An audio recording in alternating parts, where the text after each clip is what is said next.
نبی پاک علیہ السلام کو ایک تحفہ دیا گیا، اور وہ تحفہ کیا ہے؟ نماز کا تحفہ دیا گیا۔ اچھا، نماز کی اہمیت کو سمجھو، اور احکام جو ہے نا شریعت کے، وہ زمین پر جبریل امین لے کر آئے، حج، روزہ، زکوٰۃ، بہت سارے احکام وہ آسمان سے جبریل امین آتے تھے، مگر نماز کی اہمیت سمجھو کہ نبی پاک کو عرش پر اور اس کے بھی آگے بلا کر یہ تحفہ دیا گیا۔ یہ تحفہ وہاں دیا گیا تاکہ اندازہ ہو کہ اس کی اہمیت کیا ہے۔ مگر جب میرے آقا واپس آ رہے ہیں تو حضرت موسیٰ علیہ السلام سے ملاقات ہوگی کہ اے محمد صلی اللہ علیہ وسلم، رب کی بارگاہ سے کیا لائے ہو؟ پیارے آقا فرماتے ہیں کہ مجھے 50 نمازیں میری امت پر فرض کی گئی ہیں۔ حضرت موسیٰ کہتے ہیں اے محمد واپس جائیے، کم کروا کر لائیے، میں نے بنی اسرائیل میری قوم کو دیکھ لیا ہے، یہ 50 نہیں پڑھ سکیں گے۔ نبی پاک پھر جاتے ہیں، واپس آتے ہیں، 45 ہو جاتی ہیں۔ بتائیے 45 ہو گئی؟ کہا نہیں اور جائیے، یہ زیادہ ہے، کم کروائیے۔ پھر جاتے ہیں، 40 ہو جاتی ہیں، پھر جاتے ہیں 35 30، آپ عرض کرتے رہے، پیارے آقا جاتے رہے۔ یہ تھوڑا سا رک جاتا ہوں، ایک اور بات اس میں سیکھنے والی ہے کہ نبی پاک کی رسائی کیسی تھی، جب چاہتے چلے جاتے تھے۔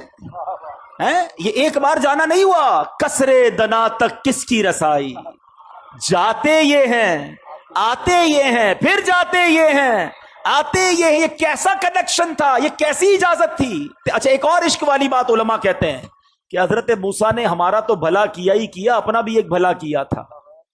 کوہ طور پر دیکھنا چاہتے تھے نا، نہیں دیکھ پائے نا۔ آج بھی کچھ عشاق پتہ ہے جو مدینے سے آتا ہے نا، اس کی آنکھوں کا دیدار کرتے ہیں کہ ہم نے مدینہ نہیں دیکھا، ان آنکھوں نے مدینہ دیکھا ہے، ان آنکھوں کو چوم لوں۔ حضرت موسیٰ پیارے آقا کی ان آنکھوں کو دیکھنا چاہ رہے ہیں۔ حضور ذرا پھر دیکھ کر آئیے، میں پھر آنکھیں دیکھ لوں۔ آپ پھر اللہ کی بارگاہ میں جائیے، میں پھر آپ کی آنکھیں دیکھوں۔ بار بار نبی پاک جا رہے ہیں، آخر 5 ہو گئیں۔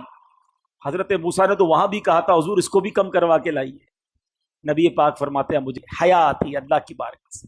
مگر وہاں سے ارشاد کیا ہوا؟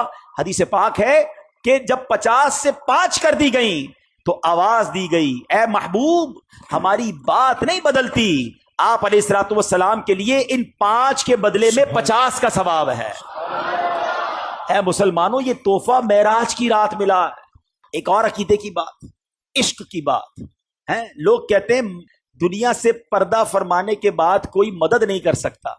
نمازیں وہ 5 پڑھتے ہیں، ہاں بھائی 50 نہیں پڑھتے۔